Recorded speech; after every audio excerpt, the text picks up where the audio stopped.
রাফির কপাল কুঁচকে যায়। কি নিউক্লিয়ার অ্যাক্টিভেশন কোডও চুরি হয়েছে? রাফির মাথা ঘুরে যায়। মাফিয়া গার্ল তাহলে ঠিকই সন্দেহ করেছিল, তাহলে মাফিয়া গার্ল যা বলেছিল সব সত্যি। রাফির চলার গতি মন্থর হয়ে যায়। মোবাইল স্ক্রিনে তাকিয়ে থাকে এক দৃষ্টিতে। পিকাচু একের পর এক ইনক্রিপ্টেড মেসেজ ক্র্যাক করে রাফিকে সেন্ড করছে, এবং সবগুলোই ভয়াবহ। কিন্তু রাফি তো পিকাচুকে এমন কোনো কমান্ডই দেয়নি, তাহলে পিকাচু কেন এভাবে ইনফরমেশন অ্যানালাইসিস করছে? ভাবতে ভাবতে ঘরের দরজার সামনে চলে আসে রাফি। দরজার ধার ঘেঁষে দাঁড়িয়ে আছে তোহা। রাফি ফোনটা রে থেকে চোখ তুলে তোহার দিকে তাকায়। চোখ মুখ শুকিয়ে গেছে, চোখ দুটো টলমল করছে। কেমন আছো? জানি না। রাফি আপাদমস্তক দেখে বলল, এ কি হাল বানিয়েছো নিজের? যে হালেই বানাই, খোঁজ রেখেছে কেউ? একটা অভিমানের চাহনি দিয়ে ঘরের ভিতর চলে যায় তোহা। তোহার পিছন পিছন রাফির বাবা মাও ঘরে ঢুকে। রাফি কিছুক্ষণ নির্বাক দাঁড়িয়ে থেকে নিজের রুমে চলে যায়। রুমে ঢুকতেই তোহা তোয়ালে বাড়িয়ে দিয়ে ফ্রেশ হয়ে নিতে বলে রাফিকে। অভিমানে গাল ফুলিয়ে থাকলেও রাফির দেখভাল ঠিকই করে তোহা। তোহার হাত থেকে তোয়ালেটা নিয়ে ওয়াশরুমে চলে গেল রাফি। বালতি ভর্তি ঠান্ডা পানি একটু একটু করে মাথায় ঢালতে লাগলো। আর এক ভয়াবহ যুদ্ধের দ্বারপ্রান্তে দাঁড়িয়ে পৃথিবীর ভবিষ্যৎ সম্পর্কে আন্দাজ করতে লাগলো রাফি। অনেকগুলো পাজল একসাথে করে মেলাতে মেলাতে গোসল শেষ করে রাফি তোয়ালেটা বিছানায় ছুঁড়ে মারতে গিয়ে দরজায় চোখ পড়ে রাফি। তোহা দাঁড়িয়ে আছে, গামছাটা তাই আর বিছানায় ছুঁড়ে ফেলো হলো না। তোহা রাগে বা অভিমানে গজগজ করতে করতে রাফির কাছে এসে তোয়ালেটা হাত থেকে নিয়ে নেয়। রাফি বিছানায় গিয়ে বসে গায়ে এলিয়ে দিতে যাবে বিছানায়, তখনই খাবার বেড়েছি, খাবে এসো। রাফি অন্যমনস্কভাবে বলল, খিদে পাইনি। এটা কোনো রিকোয়েস্ট ছিল না যে তোমার হাতে রিজেক্ট করার অপশন আছে। সোজা ডাইনিং টেবিলে যাও এক্ষুনি। তোহার কথা বলার ভঙ্গি শুনে রাফি তোহার দিকে তাকিয়ে বলল, মেয়েটার রাগে ফুঁসছে নাকি? হঠাৎ অর্ডার দেওয়া শুরু করলো যে, খেতে যদি ইচ্ছা না হয় তো কিভাবে খাবো? ওসব আমাকে বলে লাভ নেই। মা বলেছে তোমাকে যেন কিছুতেই না খাইয়ে বিছানার কাছে ঘেঁষতে না দিই। রাফি অনিচ্ছায় উঠে যেতে যেতে বলল, এতদিন পর ঘরে এলাম, একটু রেস্ট না নিয়েই জোরাজোরি খাওয়ার জন্য? রাফির দরজার কাছাকাছি যেতে যেতেই টেবিলের দিকে নজর দিল। টেবিলের উপর রাফির ল্যাপটপটা রাখা। রাফি কিছুটা অবাক হয়ে টেবিলের দিকে এগিয়ে গিয়ে তোহার দিকে তাকায়। ল্যাপটপটা হাতে তুলে একটা হাসি দেয় রাফি। তোহাও রাফিকে ল্যাপটপের জন্য হাসতে দেখে গম্ভীরতা ছেড়ে হালকা হলো। মা, তোমার ল্যাপটপটা জায়নামাজে মুড়িয়ে নিজে বয়ে নিয়ে এসেছেন এত দূর পর্যন্ত। রাফি ল্যাপটপটার দিকে ফিরে তাকায়। ল্যাপটপটা টেবিলে রেখে চলে যায় ডাইনিং টেবিলে। অনেকদিন হলো মায়ের হাতের রান্না খাওয়া হয় না। খাওয়া দাওয়া শেষ করে রুমে ফিরে আসে রাফি। বিছানায় যেতে গিয়ে ফিরে থাকে টেবিলের পর ল্যাপটপটার দিকে। কি যেন ভাবে টেবিলের দিকে এগিয়ে যায় রাফি। চেয়ারটা টেনে নিয়ে বসে ল্যাপটপটা ওপেন করে রাফি। এক অভিনব কায়দায় ল্যাপটপের সিকিউরিটি দিয়ে রাখে রাফি। ল্যাপটপটার লিড যদি নির্দিষ্ট সময়ের ভিতর নির্দিষ্ট অ্যাঙ্গেলে খোলা না হয়, তাহলে সঠিক পাসওয়ার্ড দিলেও ল্যাপটপটা ওপেন হবে না।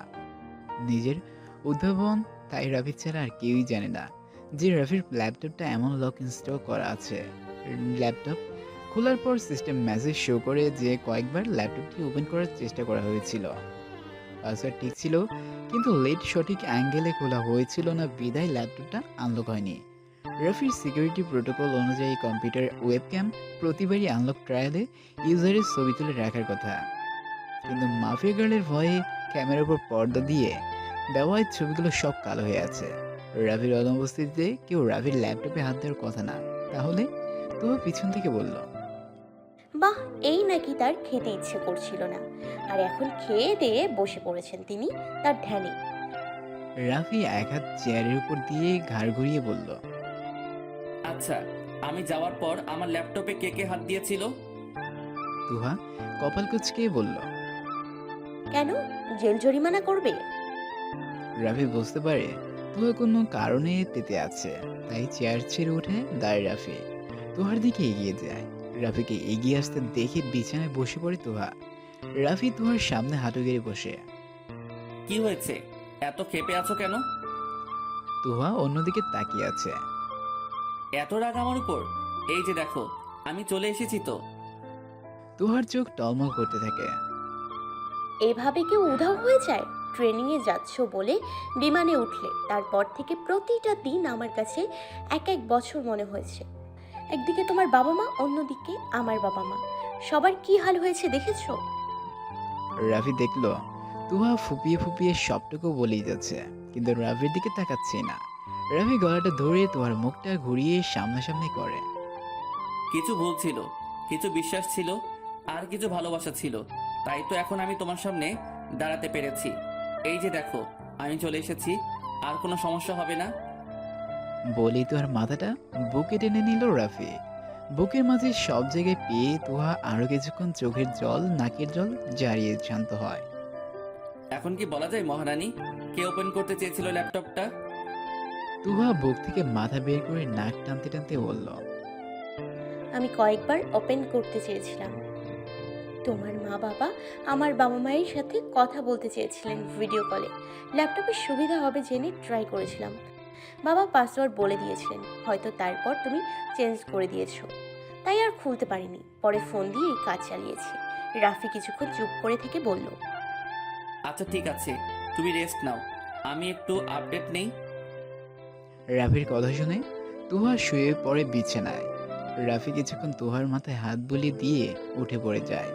টেবিল থেকে ল্যাপটপটা তুলে নিয়ে পারিবারিক লাইব্রেরির দিকে চলে যায় রাফি। রাফির দাদা ইংরেজ আমলের লোক ছিলেন, জাদ্রিল আর রাজভাষী রায়। তার নেশা ছিল বই পড়া প্যাস। নিজের পড়া বইগুলো দিয়ে পুরো দন্ত একটা পারিবারিক লাইব্রেরি করে ফেলেন। রাফি এখন যে কাজগুলো করবে তা তুহার সামনে না করে ফেলা, কারণ তুহাও একজন কম্পিউটার সায়েন্স স্টুডেন্ট। রাফি চায় না যে তুহা কোনোভাবেই বুঝতে পারুক রাফি একটা আর্টিফিশিয়াল ইন্টেলিজেন্সের সাথে কথা বলছে। পারিবারিক লাইব্রেরিতে ঢুকে দরজাটা বন্ধ করে দেয় রাফি। চারদিকে বুকসেলফ আর জানালার মাঝখানে রাখা টেবিলের ল্যাপটপটি রেখে বসে পড়ে রাফি। ল্যাপটপের স্ট্যাটাস চেক করতে দেখতে থাকে কোনো সমস্যা নেই। বুঝে ল্যাপটপের সাথে নিজের ফোনকে কানেক্ট করে রাফি। ফোনের নেটওয়ার্ক ব্যবহার করে পিকাচুর সাথে কানেক্ট করে Rafi. Hi Rafiul, what next? Pikachu, nuclear activation code সংক্রান্ত কোনো কমান্ড আমি তোমাকে দেইনি, তাহলে তুমি কেন এই রিলেটেড ইনফো সংগ্রহ করেছো? পিকাচু তার নলেজ থেকে বলছে একটি নিউক্লিয়ার ওয়ারহেড অ্যাক্টিভেট করতে হলে বেশ কিছু স্টেপস রয়েছে, যার ভিতর অন্যতম হলো nuclear activation code. Russian nuclear submarine related সকল ডেটাতে শুধুমাত্র এই একটা জিনিসই বাকি ছিল, যা সাবমেরিনে থাকা নিউক্লিয়ার ওয়ারহেডগুলোকে অ্যাক্টিভেট করতে পারে। আর ডিক্রিপ্টেড মেসেজগুলো? শেষবার যখন মিলিটারি নেটওয়ার্কে অ্যাক্সেস করা হয়েছিল, তখন প্রথমবারের জন্য পিকাচু এই এনক্রিপ্টেড মেসেজগুলো পায়, যা ডেসক্রিপশন কোড পিকাচুর নলেজে ছিল না। কিন্তু প্রতি মিনিটে মিলিটারি নেটওয়ার্ক থেকে পাঠানো এনক্রিপ্টেড মেসেজ এবং সেই অনুযায়ী মিলিটারি মুভমেন্ট ও অ্যাক্টিভিটিস ফলো আপ করে পিকাচু এনক্রিপশন ক্র্যাক করতে সক্ষম হয়েছে। পিকাচু নিজেকে ইনভলভ করছে দেখে রাফি অবাকই হলো। মিলিটারি নেটওয়ার্কে যে এনক্রিপশন ব্যবহার করা হয় তা সাধারণত এনালগ হয়ে থাকে এবং নির্দিষ্ট এনক্রিপ্টেড মেসেজের অর্থ শুধুমাত্র তারাই বুঝতে পারবে যাদের উদ্দেশ্যে মেসেজটি পাঠানো হয়েছে। এমন অ্যানালগ এনক্রিপশনের অর্থ কয়েক হাজার রকমের হতে পারে, অথচ পিকাচু অবলীলায় লুকোচুরি ধরে ফেলল। দ্যাটস ব্রিলিয়েন্ট পিকাচু, কিন্তু নিউক্লিয়ার সাবমেরিন খোয়া গিয়েছে এমন রিপোর্ট তো কোথাও আসেনি। স্যাটেলাইটের কথাও বলা হয়নি কোথাও। এত কিছু ঘটে গেল অথচ কোনো রিপোর্টিং হবে না, এটা কেমন কথা? Searching new data, accessing news feeds. Rafi অপেক্ষা করতে থাকে পিকাচুর সার্চ শেষ হওয়ার আগ পর্যন্ত। Search complete, no public records found. Rafi এমনটাই আশা করেছিল। আগেরবারও যখন পিকাচু এইসব দিয়ে সার্চ করছিল তখন কোনো রেকর্ড পাওয়া যায়নি, তবে এবার মিলিটারি নেটওয়ার্ক থেকে বেশ কিছু ইনফরমেশন পাওয়া গিয়েছে। রাফি পিকাচু ডিক্রিপ্ট ডেটা নিয়ে গবেষণা করতে বসে যায়। প্রতিটা মেসেজ শুধুমাত্র 2টা স্টেশনের ভিতর আদান প্রদান হয়েছে। অন্য কোনো স্টেশনে এই সাবমেরিন অথবা স্যাটেলাইট নিয়ে কোনো ধরনের আলোচনাই হচ্ছে না। ব্যাপারটা বেশ ঘোলাটে লাগলো রাফির কাছে। রাফি আরও ডিপলি অ্যানালাইসিস শুরু করলো। এত বড় ঘটনা বর্ণনা শুধুমাত্র 2টি স্টেশনের ভিতরই আদান প্রদান কেন হবে? আর যে কোনো মিলিটারি চেইন অফ কমান্ড অবশ্যই ফলো করার কথা। সেক্ষেত্রে অবশ্যই 2টি স্টেশনে বেশি চ্যানেল এই এনক্রিপ্টেড মেসেজ ট্রান্সমিট করার কথা। পিকাচু, নিউক্লিয়ার সাবমেরিন যেদিন প্রশান্ত মহাসাগরে যাত্রা করেছিল সেদিনকার ওই এলাকার স্যাটেলাইট ফুটেজ বা ওই রিলেটেড যে কোনো ভিডিও ফুটেজ থাকলে খুঁজে বের করো। Accessing satellite control. Searching for related images and videos. Feeding satellite images. পিকাচুর ল্যাপটপের স্ক্রিনে সপ্তাহে 3 আগে স্যাটেলাইটের ইমেজ দেখায়, যেখানে নেভার কমান্ডের সিকিউর ব্যাজের পল্টনায় একটি সাবমেরিন দাঁড়িয়ে থাকতে দেখা যায়। ছবিগুলোতে আরও দেখা যায় নেভাল বেজের আনুষ্ঠানিকতা। শেষে কয়েকজন অফিসার সাবমেরিনটিতে প্রবেশ করেন এবং পল্টন ছেড়ে সমুদ্রের দিকে এগিয়ে যেতে থাকে এবং একসময় ডুব দেয়। ছবিগুলো থেকে বিশেষ কোনো ক্লু না পাওয়া গেল না, কারণ সাবমেরিন সাগরে ডুব দেওয়ার পর কোনো দিক গিয়েছে তা স্যাটেলাইট ইমেজিংয়ে ধরা একবার অসম্ভব বলা চলে। উত্তর মেরুর শীতল স্রোতের কারণে থার্মাল ইমেজও কাজ করবে না এখানে। সাবমেরিনকে ট্র্যাক করতে না হলে সাবমেরিনের ট্র্যাকিং ডিভাইস কোড ট্র্যাক করতে হবে, যার অ্যাক্সেস শুধুমাত্র স্যাটেলাইট স্টেশন ও স্যাটেলাইটই আছে। স্যাটেলাইট স্টেশনকে ভাইরাস দিয়ে ডিসেবল করে দেওয়ার ফলে অ্যাক্সেসটি চলে যাওয়ার কথা সন্ত্রাসী হ্যাকারদের হাতে। কিন্তু এখানে ব্যাপারটা তো আরও গোলাটি হয়ে যায়। সাবমেরিনটি সাগরে ডুব দেওয়ার পর সাবমেরিনের ভিতর কারো ঢোকা সম্ভবই না। সাবমার্জ হবার পর এমন কি ঘটলো যাতে সকল কমিউনিকেশন বন্ধ হয়ে গেল? হতে পারে ভিতর থেকে কেউ এই কাজটা করেছে। পিকাচু, সাবমেরিনটি কাকা কাকি নিয়ে যাত্রা শুরু করেছিল তার লিস্ট বের করো। Accessing military database. Searching primary data. No data found. মানে কি, মিলিটারি ডাটাবেসে কোনো রিপোর্ট নেই? সকল ডেটা অফ দ্য গ্রেড করে ফেলা হয়েছে, কোনো ডেটাই পাওয়া যাচ্ছে না। এমনকি সাবমেরিনের অস্তিত্ব খাতা কলমে মুছে ফেলা হয়েছে। তাহলে এই ছবি কোথা থেকে কালেক্ট করলে? এগুলো ব্রিটিশ ইন্টেলিজেন্স নিয়ন্ত্রিত একটি সার্ভেইলেন্স স্যাটেলাইট থেকে সংগ্রহ করা। স্যাটেলাইটের রেকর্ড অনুযায়ী রিপোর্টে সাবমেরিন চুরি হওয়ার কিছুদিন আগে থেকে ব্রিটিশ ইন্টেলিজেন্স তাদের স্যাটেলাইটের সাহায্যে এই নেভাল বেজের ওপর নজর রাখছিল। ব্রিটিশ ইন্টেলিজেন্স হঠাৎ সেই নেভাল বেসে কেন নজরদারি বাড়ালো?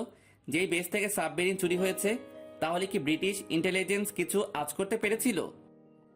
সেটা ক্লিয়ার নয়, তবে সাবমেরিন সাবমার্জ হওয়ার পর ব্রিটিশ ইন্টেলিজেন্সের স্যাটেলাইটটি নেভাল বেসের ওপর স্যাটেলাইট বন্ধ করে দেয়।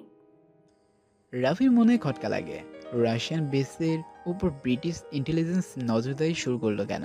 তাও আবার সে ব্যাস যেখান থেকে সাবমেরিনটি যাত্রা শুরু করেছিল। পিকাচু, ব্রিটিশ ইন্টেলিজেন্সের কাছে কি তাহলে সাবমেরিন চুরির ব্যাপারে আগে থেকে কোনো ইনফরমেশন ছিল? অ্যানালাইজিং। বেশ কিছুক্ষণ পর পিকাচুর রিপোর্ট জানায়, নো রেজাল্ট ফাউন্ড। এটা কেমন কথা?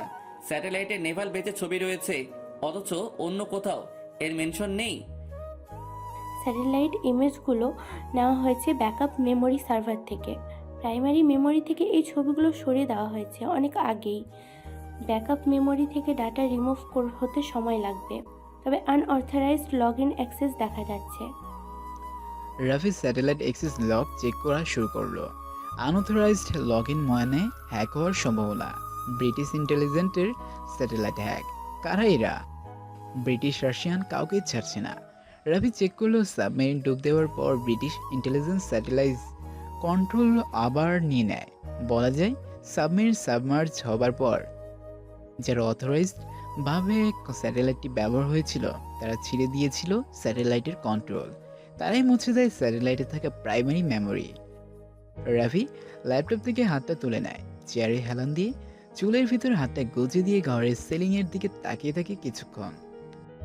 কোনো ক্লুই ক্লিয়ার না পিকাচু। খুবই সতর্কতার সাথে প্রতিটি কাজ সমাধান করেছে হ্যাকারগুলো। রাফির ভাবনায় বাদ বাঁধলো মাফিয়া গার্ড। রাফি ভাবতে থাকলো মাফিয়া গার্ড এত ইনফরমেশন কোথায় পেল? কোথাও তো এত ইনফরমেশন নেই। প্রতিটা ইনফরমেশন লিড বের করতে থাকে রাফি এবং পিকাচুর যথেষ্ট নাকাচুয়ানি খেতে হচ্ছে। তাহলে মাফিয়া গার্ড কিভাবে এত সব ইনফরমেশন পেয়ে গেল? মাফিয়া গার্ডের সাথে কন্ট্যাক্ট করতে হবে। কোথা থেকে এত ইনফরমেশন পেল সে? আর যে বিষয়টা মিডিয়া তো দূর, নেভাল বেজের সিকিউর লাইনেও সরাসরি আলোচনা করা হচ্ছে না, সেখানে মাফিয়া গার্ড কিভাবে? পিকাচু, মাফিয়া গার্লকে কানেক্ট করো। মাফিয়া গার্লকে ব্লক করে রাখা হয়েছিল, আনব্লক করব। হ্যাঁ, আর এখনই কানেক্ট করো। আমার কথা বলতে হবে মাফিয়া গার্লের সাথে। Unblock, connecting, connection failed, retrying, connection failed. Pikachu বারবার চেষ্টা করতে থাকলো, কিন্তু কিছুতেই মাফিয়া গার্ডকে পাওয়া গেল না। কানেকশন ফেইল্ড হচ্ছে কেন? হয় নাম্বারটি আউট অফ রিচ অথবা ব্লক করে দেওয়া হয়েছে। অপারেটর থেকে জানাচ্ছে নাম্বারটি কোনো অস্তিত্বই নেই। রাভি কিছু একটা বলবে তার আগেই পিকাচু একটা মেসেজ অ্যালার্ট দিল। রাভি ল্যাপটপের মনিটরের দিকে ঝুঁকে পড়ল। আননোন সোর্স থেকে মেসেজ এসেছে। You chose your own path. From now on you have to work alone. You left me, I left you too. Ravi চেয়ারে হেলান দিয়ে একটা লম্বা শ্বাস নেয়। ঠিকই তো, যাকে সন্দেহ করে ছেড়ে এসেছে রাফি, তার সাথে কাজ করে বা সেটা আশা করে যায় না। রাফি জানে যে এই মাফিয়া গার্ড রাফির জীবনের সবচেয়ে বড় বড় ঝড়গুলোকে একলা হাতে সামাল দিয়েছে। নিজের আপন জন্য এইভাবে সাহায্য করে না কখনো, কিন্তু রাফি বা কি করার ছিল? মাফিয়া গার্ড রাফিকে যে ধোঁয়াশার ভিতর রেখেছিল, তাতে করে রাফি কেন? যে কোনো মানুষই নিজেকে বন্দি মনে করবে। রাশিয়ার কথা বলে অন্য এক দেশে নিয়ে গিয়ে বসিয়ে রাখা, বাবা মায়ের সাথে কথা বলতে না দেওয়া, এগুলো সন্দেহের বীজ কেন বুনবে না রাফির মনে?